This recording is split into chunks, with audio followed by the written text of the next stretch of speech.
This is News Guardian. News Guardian. Love your show. You got great topics. You got great guests. On WFJX, Fox Radio 910. What was that? They've been monkeying around. Blair's been monkeying around with our opening. There was some dude talking. Yeah, he was talking about how awesome we were. Oh, well, all right. That's cool with me, I guess. You're not playing the A-team this morning. You must not be in a very good mood. Maybe if I played the A-team, I'd feel better. No, it's okay. We'll have it at the bottom of the hour. What if I hum it for you? Would that be okay? No. I'll play A-team at the bottom of the hour. It takes entirely too long to get through it, and I'm impatient. So, am I going to have to be here every day? Why is that? Because in my absence yesterday, you and Mike had me having some sort of strange man crush on somebody's rear end or something. What in the world?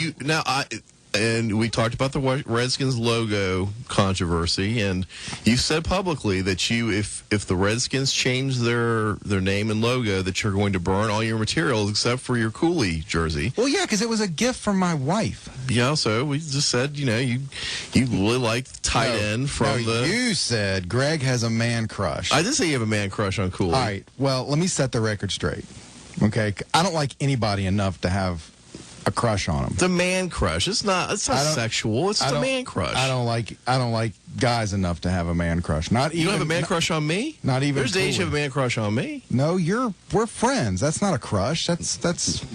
That's real. Crushes are fake and emotional. And I don't have one. I will say, though, that Chris Cooley, I'll tell you, he was underutilized and underused. See, that's your man crush coming It's through. not. No. And he happens to be a tight end. So when you threw the ball to him, he caught it. When you handed the ball to him, he ran 6 yards or better. 6 full yards? Well, when you only need 4, 6 gets the job done. They did not. Cooley almost never let us down. I mean, 9 times out of 10, Cooley came through every time they tried him to do it. They just didn't utilize him enough. It was very strange to have somebody whose percentages were that good when you gave him a try, but then didn't play him. It was just odd. Anyway, the whole issue with the jersey is it was a gift. But no, there will be a pile of Redskins licensed merchandise. I will videotape the burning of it and send it not only to the Redskins, but also to the head of the NFL and also to every advertiser that advertises on NFL. Well, I listened to some sports radio yesterday, and one of the hosts, because sports radio hosts, when they get into politics, tend to be a bunch of screaming libs. The guy was like, I just don't understand why they don't change the name. Don't they understand it's hurtful to people? No. It's hurtful to people. I mean, teams change their names all the time. We don't want to change our name, and it's not hurtful to people. It's a facade. The whole thing is a big fat lie. I spent the evening last night with a friend of mine who is a full-blooded Cherokee Indian. And? Oh, he's perfectly fine with the Redskins. Of course he is, because the whole thing is a bunch of crap. Yes, Of course he's fine with it. Yes, he was... he found it quite funny. So that's such a flap about something that everybody in his tribe... He's part of the Cherokee tribe, Cherokee Nation, and is involved in their stuff. He's like, no one I know was concerned about it. Just a couple of people that are trying to make money off of it. Yep. And there it is. Well, to end that, because this is News Guardians, not Sports Guardians, I just say once again for the record that I've thought Dan Snyder was a horrible owner. I thought he was completely destructive to the ability of the Redskins to be able to win. But the fact that he is standing tough in the face of all these leftist, statist, socialist, liberal... I can't even say the next word because we can't say it on the radio. The fact that he refuses to acquiesce to this nonsense and is fighting it from top to bottom, I'm willing to overlook the fact that he sucks as an owner and he's why we lose. I'm becoming a Dan Snyder fan, and I almost wouldn't care if we never, ever, ever, ever won a championship again for the rest of our lives, as long as we stay the Redskins and they keep fighting for that, because that's how important it is not to acquiesce to political correctness, to not be rolled under the bulldozer as these liberal leftists want to trash everything that we like, everything that we do, everything that we believe in, and everything that we have a right to. So I'm all in. Dan Snyder, if at least for the time being, as long as he continues, is my hero. But he's a crappy owner. Well, as a Cowboys fan, I'm entirely supportive of your... Of us never winning another championship, I'm sure you it's are. It's music to my ears. So, a lot in the news. Eric Cantor's been replaced in Congress as the majority leader of the House of Representatives, and it is now Representative McCarthy. Wow. He's such a grandfather's McCarthy. I liked my grandfather's McCarthy. Well, I know. That's kind of why I said that. Now, interestingly enough, you were talking to me before the show about a conversation with someone. I won't mention who it was, but talking about kind of lamenting the fact that you got somebody even more liberal now as the majority leader than Cantor was. Oh, yeah. I mean, and they were making fun of the people who worked so hard to get rid of Cantor and saying, well, now you got what you deserve because now the majority leader is even worse than Cantor was. And they're totally missing the point. We don't care who the majority leader of the House is. The point was not to be represented by Eric Cantor in the 7th District of Virginia. And he's gone. They will no longer be. Of course, the establishment is going to find some new establishment person in the House. There's plenty of them because we haven't gotten rid of all of them yet. So the point here, Cantor's gone. Now we move on to the next one. You repeat that process about 1,000 times across this country. And not just with people in Congress and not just with the president, with people in state legislatures, with governors, with people, with your sheriffs. The statists have to go. Unless we're all okay with living in a declining society where the only thing on the uprise is the police state. If that's the way, if that's what we want our future to be, then just keep on keeping on. Well, obviously the people of Roanoke are happy with the status quo because they keep electing the same dopey people to run. But, you know... I don't think they're all that happy with it. I think they're too ignorant to know any better. Well, obviously they have complaints. Well, the people, the CEO of Advanced Auto Parts obviously felt didn't have any loyalty to Roanoke. That's a very interesting story. Let's take our first break. We're going to come back and talk about what Advance Auto is doing. You know, it's one of the largest... Or Fortune 500 companies. The only Fortune 500 company that's located in Roanoke. Mm-hmm. So. And they've made a decision to move jobs out. And let's talk about what the implications of that are and why when we return to News Guardians on Fox Radio 910. News Guardians on Fox Radio 910. Bottom of the hour. Bottom of the hour, we'll play the A-Team. That may make me feel better. Maybe. Something's got to. Coffee. Coffee's going to make you alert and angry. I'm not sure that's it. Maybe we need to give you something that's a little more sedative. So you were watching the news, and one of the local TV newscasts was interviewing a big wig from Advance Auto. Well, they were talking to local business and political economic leaders about the impact of the Advance Auto decision to move their CEO and other high-paying jobs from Roanoke to Raleigh, North Carolina, or Raleigh, yeah. Right, Raleigh. Yeah. So Raleigh's like a twin city. You got Raleigh and Durham together. So people call it Raleigh-Durham, but they're not the same city. They're just adjacent. Right, sort of like Salem-Roanoke, kind of. But yeah. But the bottom line is, you know, Advanced Auto Parts acquired CarQuest. And CarQuest, their corporate headquarters was in Raleigh.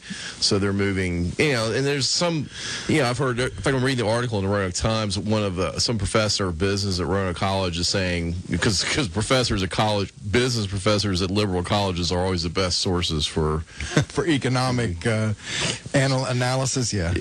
Unfortunately, you can't see my eyes rolling.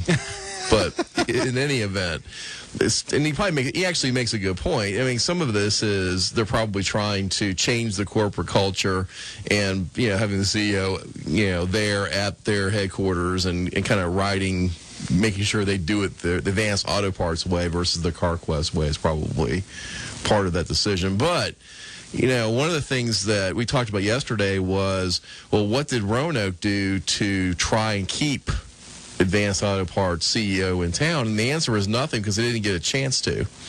They didn't go to Roanoke. They didn't try. According to the Roanoke Times article I'm looking at, they just did it because they got a good deal from North Carolina, and they obviously don't have a great deal of loyalty about staying in Roanoke. I wonder why. A declining city? I mean, people in Roanoke can lie to themselves. I mean, they just did. They elected a bunch of the status quo people that have created the mess that's in Roanoke City with bad schools, a giant open-air public toilet in the middle of downtown Roanoke, and a declining infrastructure, bad jobs, a lot of poverty, and high crime. You can lie to yourself and keep the same thing and say everything's hunky-dory, but Advanced Auto Parts doesn't have to listen to your lie.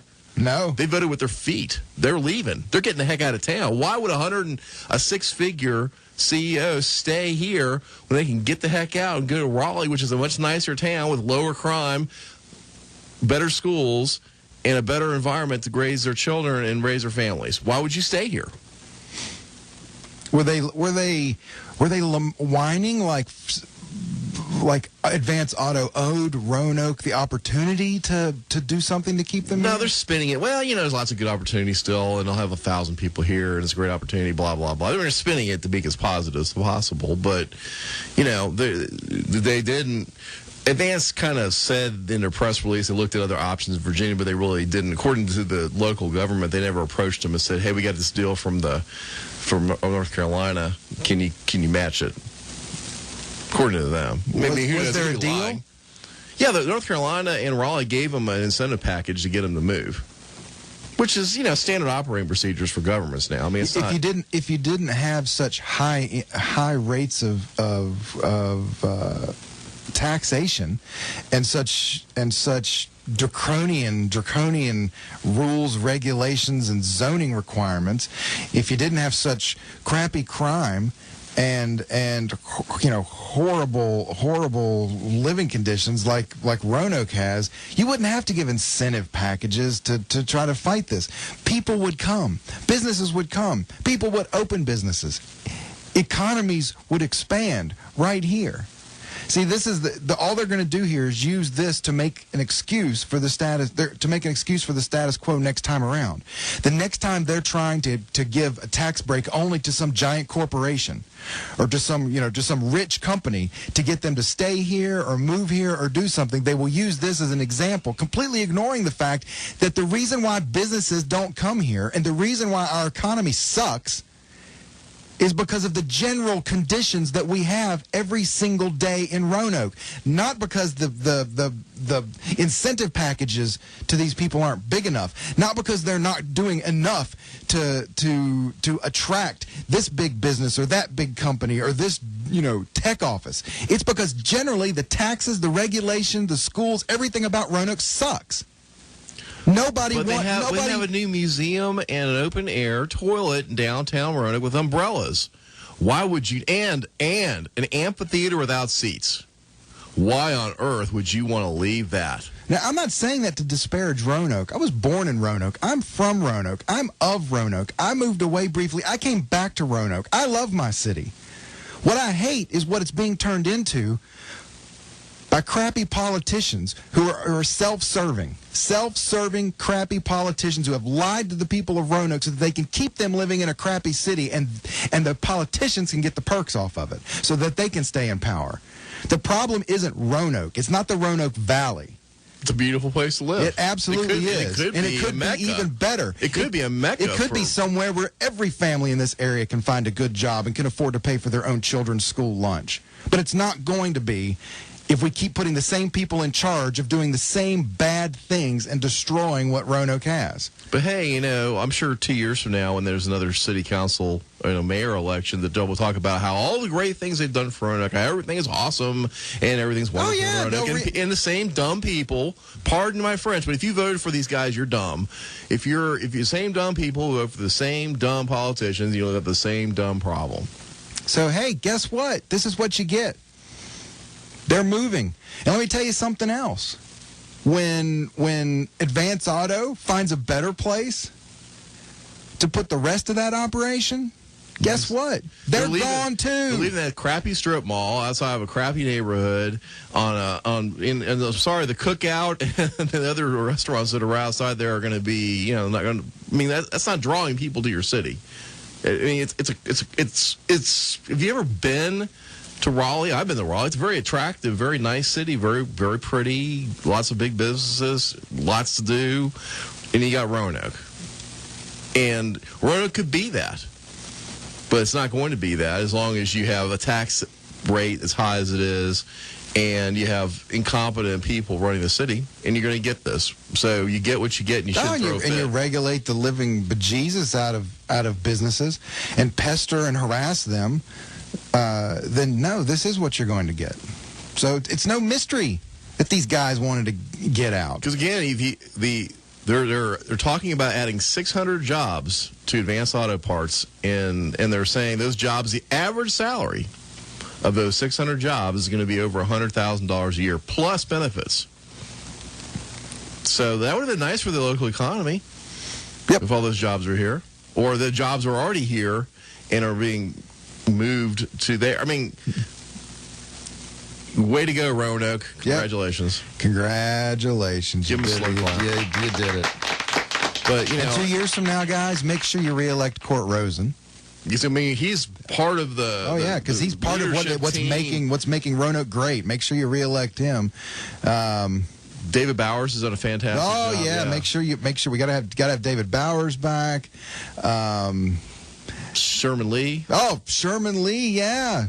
Put them all back in charge. They're doing a fantastic job. Because crime is low, the schools are great, everything's great in Roanoke City. Everything is awesome. Keep it up. So we also talked about yesterday, you may miss this, that Altec is actually, there's a story in the Roanoke Times about the fact that they're expanding by 200 jobs in Botetourt County. Yeah, not in Roanoke. Yeah, because they've got lower taxes. If you've ever been out there, it's in a beautiful location. It's conducive to a manufacturing environment, and the taxes are much lower. So, shockingly enough, that people actually come there for jobs. No, but you let the people in Botetourt continue on the path they're on, and that'll change because they're electing the exact people that are going to do exactly what's been done to Roanoke. Well, and my wife works there, for total disclosure, and according to them, the story that the Roanoke Times wrote on that was rife with inaccuracies.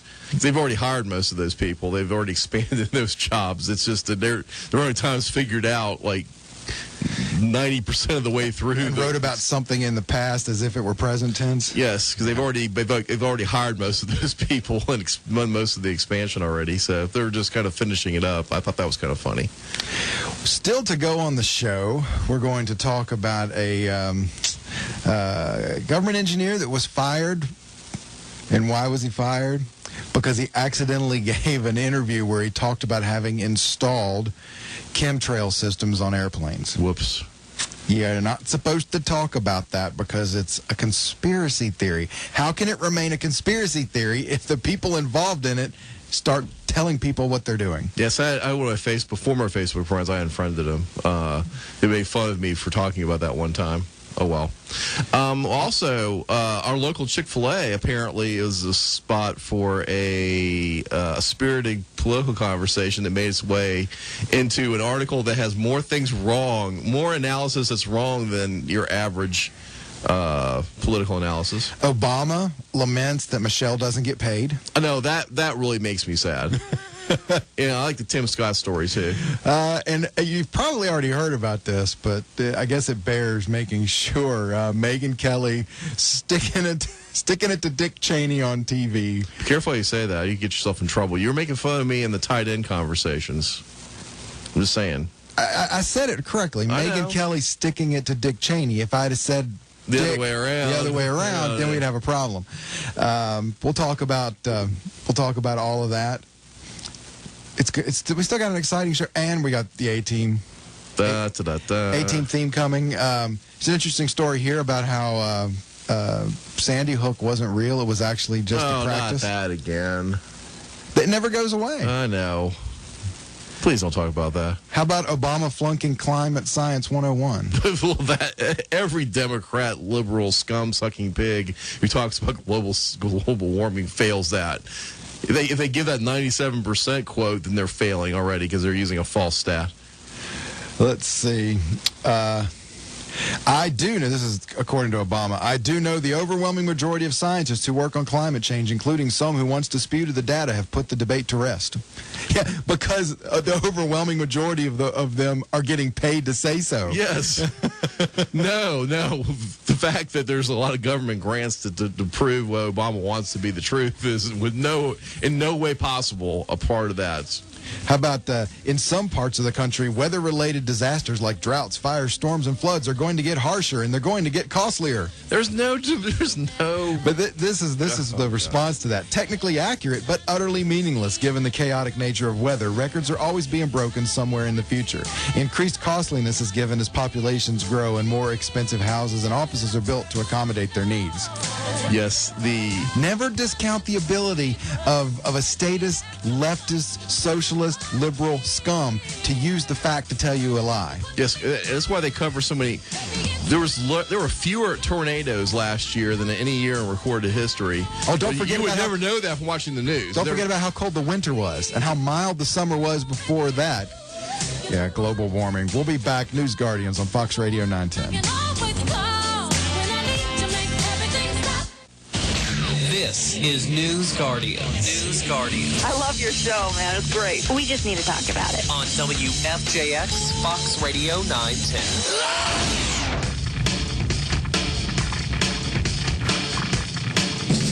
In 1972, a crack commando unit was sent to prison by a military court for a crime they didn't commit.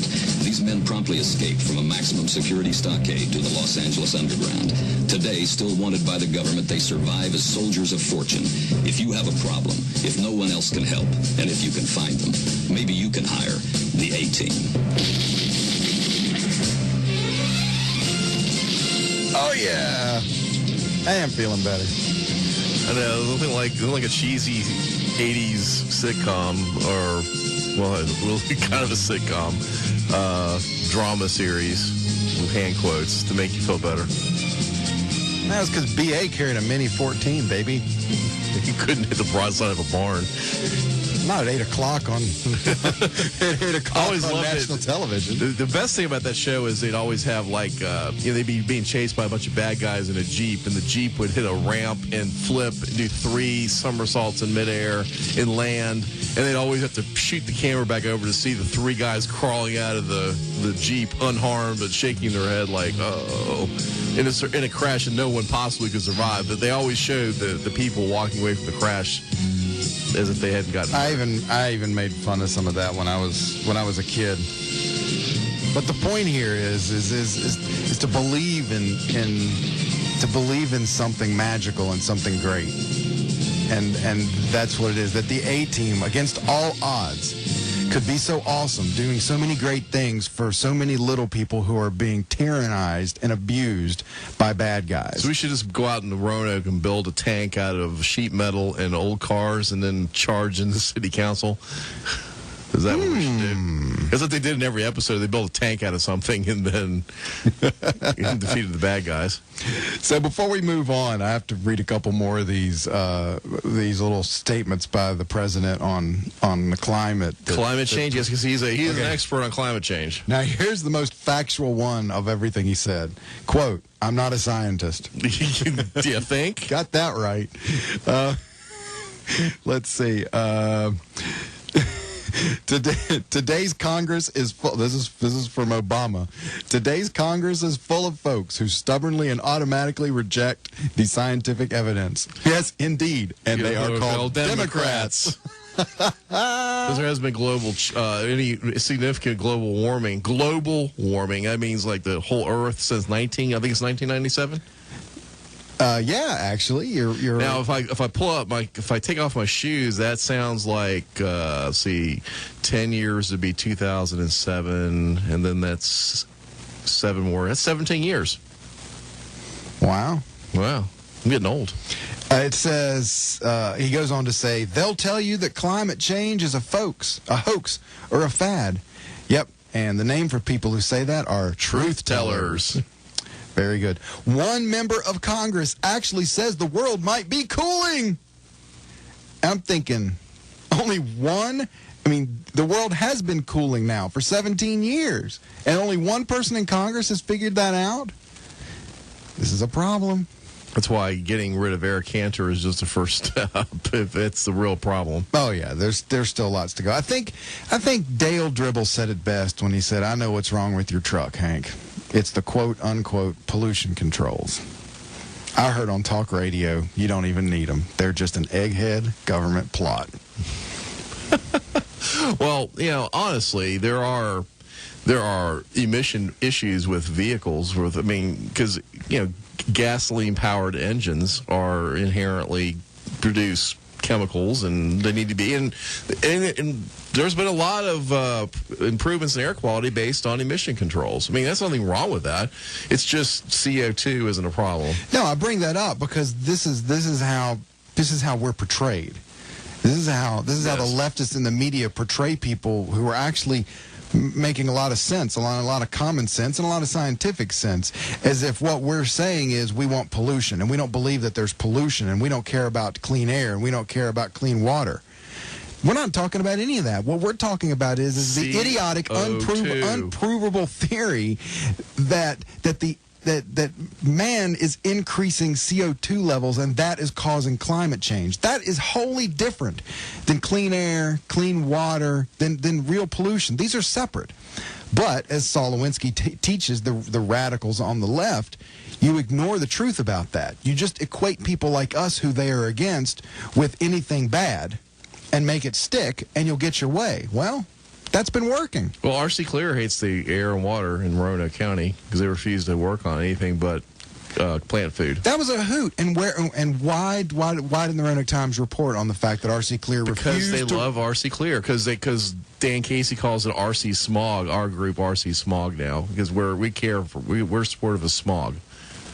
No, we just don't care whether if something puts plant food in the air. Albert Droz looking for a group to help them reduce smog I know a way we could reduce carbon emissions. Dan Casey could just stop breathing. Well, that would do it, because breathing is breathing increases carbon. Every time you take a breath, every time a cow farts, every time you take a breath, you are killing the planet. Honestly, if you read some really extreme environmentalists, they're saying a radical reduction in the Earth's population is exactly what the planet needs to. Because there's always, when you're liberal and you have no moral and individual liberty matters not to you, then it becomes increasingly easy to make decisions that support the greater whole, which means that the individual's got to die, basically. Well, it's your patriotic duty to just die and get out of the way of these people. Yeah, right? Old people who don't have any money need to just die quickly so they aren't a burden on the rest of us. So we promised this, and here it is. President Obama seems to think that the First Lady should be an official position and get a regular salary from tax dollars. Yeah, as if she hasn't. The perks of her First Lady job aren't good enough. Yeah, unfortunately for him, the Constitution doesn't outline the duties of First Lady nor designate the title with any real authority.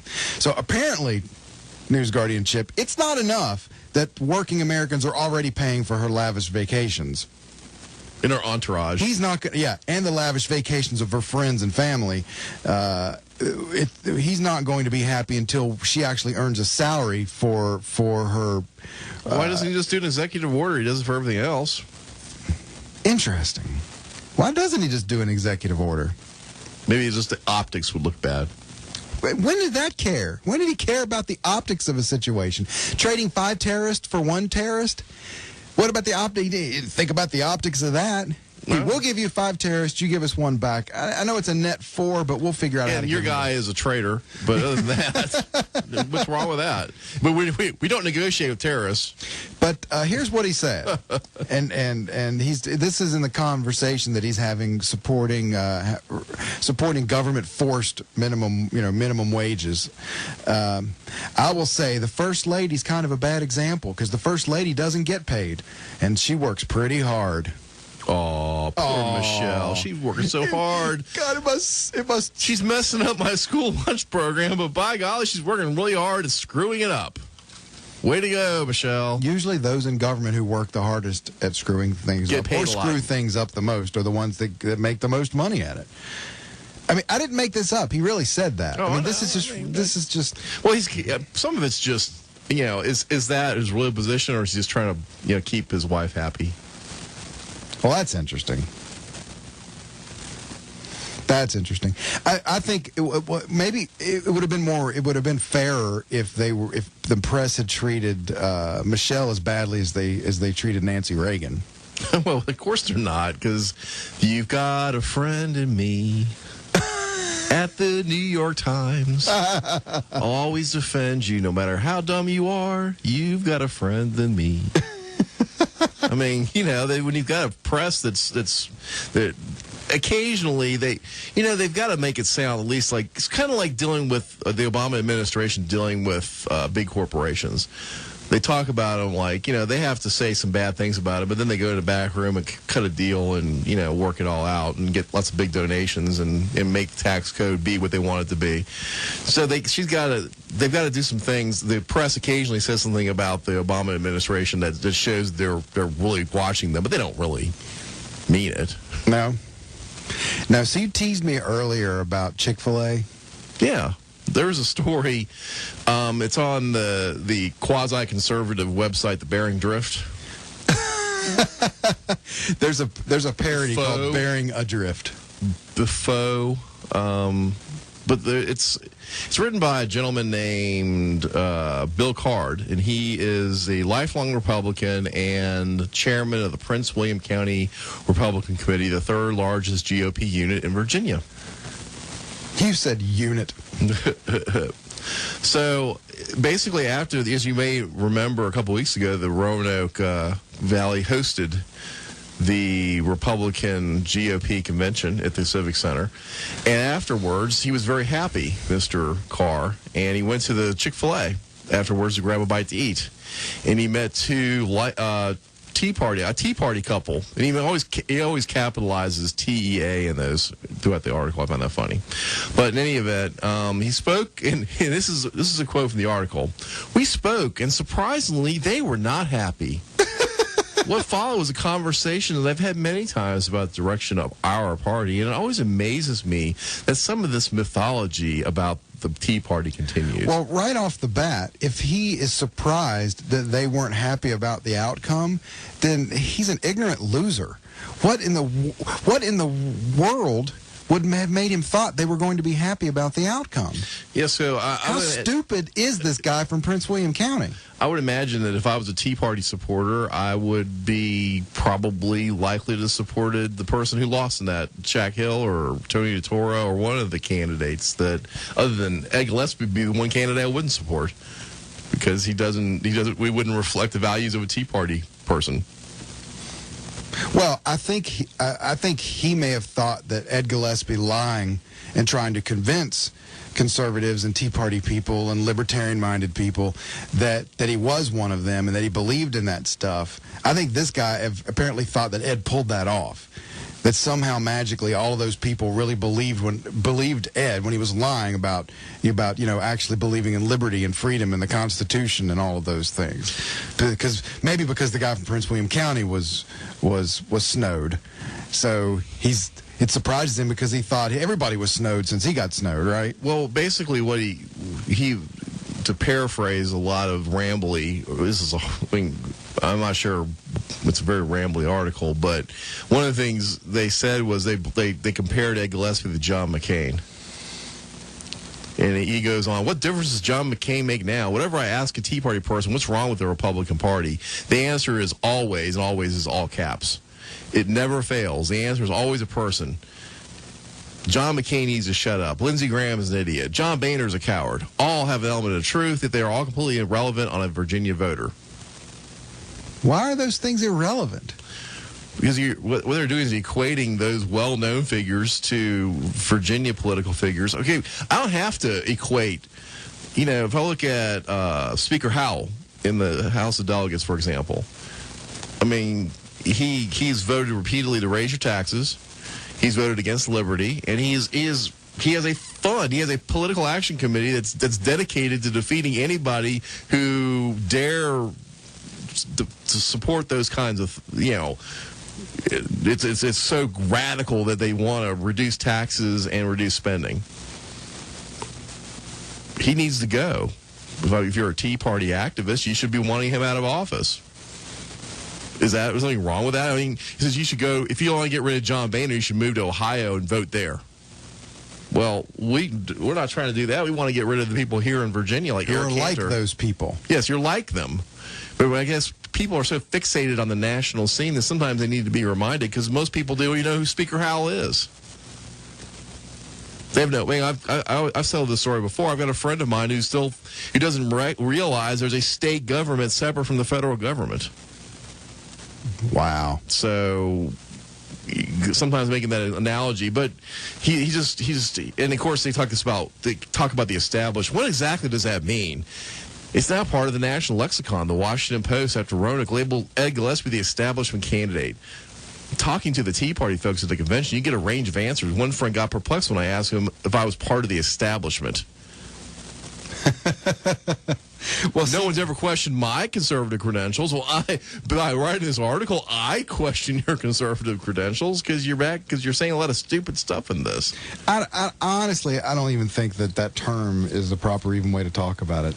The word conservative is used so broadly and ignorantly that it really doesn't have any meaning anymore. Conservative? Yeah. Oh, yeah. Conservative this, conservative radio, conservative that. It doesn't. I mean, a lot of people are attracted to that term and respond to it, some negatively, some positively. But ultimately, it's not descriptive enough for anybody really for anybody to even know what in the world's being talked about or what's being referred to. To be quite honest, it's the lack of clarity that is really what that word is all about. Well, the sad part about it is if I say I'm a liberal progressive, it's pretty obvious what I stand for. Oh, yeah. Yeah, that's true. Conservatives can stand for anything. And that probably, a lack of clarity in your vision for leadership is usually a bad sign for you winning and being effective. Well, Perhaps on the Republican political side, the obfuscation and lack of clarity is what's been necessary for a long time for them to win elections and keep people together. The problem is that now many people are seeing through that, and they're starting to be pretty clear about good and bad and right and wrong and what's been done and being done in their party, and that's why we're seeing the issues today. I mean, if I'm a liberal activist, there's occasionally as people get off the ranch and get angry, but for the most part, they're doing in Washington what you want to do. Yeah, exactly. If you're a liberal or a socialist or a quasi-socialist or a statist of any color, the Democrat Party's getting it done for you, and they have been for the last 60 years. That's why there's liberal radio, like liberal talk shows never succeed. Because no one's mad. Yeah, those people don't need to tune in to hear what's going on. They can open up the paper and they know what's going on from their side's point of view, and their guys are getting it done. You what? Just turn in and tune on the regular news. They're saying all the stuff you want to say. They're all on your side. So why you don't need an alternative media source when the main media is on your side? I'm sorry to tell Dan Casey, but Dan Casey still thinks there is a conservative media bias. If there's ever a reason to mock a person in public for a stupid thing as they've said. That's awesome. And with that, we're going to take a break, and we're going to come back and talk about chemtrails. No, seriously, chemtrails. News Guardians on Fox Radio 910. Yes, Greg's laughing at me because I went to an open-air drive-in concert last night. No, the funniest thing was that you thought you were really going to Lexington to see Jimmy Buffett. Yes, and I saw Jimmy Buffett on a drive-in. The sad part theater. about this is you tried to rook me into going to see it, and it turns out it wasn't really Jimmy Buffett performing in Lexington. It was Jimmy Buffett performing in Texas, but you're watching it at a drive-in theater on a screen, and it doesn't start till 10 o'clock. I don't want to complain too much because this is my wife's grand scheme, and I did have a good time. So, you know how President Obama had to say something nice about his wife getting paid? I got to say nice things about my wife. That's why, so I can stay married. Of course you should say nice things about your wife. Well, she's wonderful. And I'm glad that you didn't. I'm glad you said no. You know, with, you would have been mad at me. With everything that was wrong with today, I'm actually feeling good right now that I dodged the bullet and didn't get drugged to Lexington to watch Jimmy Buffett on a movie screen. And can I just say that it was Jimmy Buffett, so it was all right. They're going to do the same thing with Maroon 5, by the way. There's a Maroon 5 one. They're going to be playing in New York, and I think a lot of people that have those tickets think that they're going to go see Maroon 5 and not that they're going to go see Maroon 5 play on a screen because they're going to be in some other city. They gave us a shout out. Who did? Jimmy Buffett. It was like 87 drive-ins. This is a dream he's had for 10 years to do this. I'm glad you had a dream. I could watch this at my house. But, you got to say Jimmy Buffett did like 3 or 4 cover songs. If you've been a recording artist since the 70s and making albums, I mean, he spends a lot of time on a boat drinking and not making albums, but you could think you wouldn't have to do 3 cover songs. What were they? Summertime Blues, the Crosby, Stills, Nash song about sailing. Maybe he just likes those songs. Well, I know, and they were done reasonably well, but come on. We promised people chemtrails. Chemtrails. All right, so chemtrails. So explain to people what the chemtrails things are. Well, when you see, there are contrails. Are the condensation that exists from jet engines operating at high altitude based on atmospheric conditions, and they'll leave a trail behind the plane. Those are contrails. What we're talking about here are chemtrails, and chemtrails have been called a conspiracy theory by the establishment.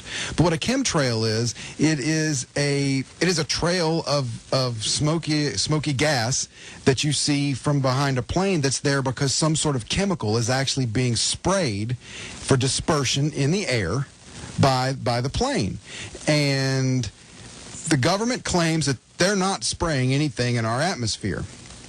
That those aren't chemtrails. Well, they're contrails. They used to actually admit it, but then when all this people started realizing what they were actually doing, they took all that stuff off their websites.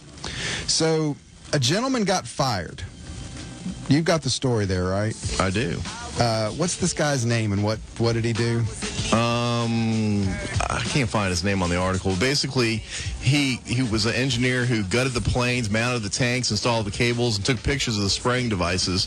And then the government came in and made him put on protective clothing and breathing masks because they're going to fill the tanks with substances like aluminum sulfides or barium oxides that would contain highly toxic nanoparticles, sized polymers. Let me tell you something real fast. That's the other part of this conspiracy theory. The reason why supposedly they're spraying this aluminum is because it will reflect the sun's rays and cool the globe because of global warming. Now, we need you to tune in on Monday, and I'm going to give you the rest of that story. Have a good weekend. I'm Greg. I'm Chip. Bye-bye.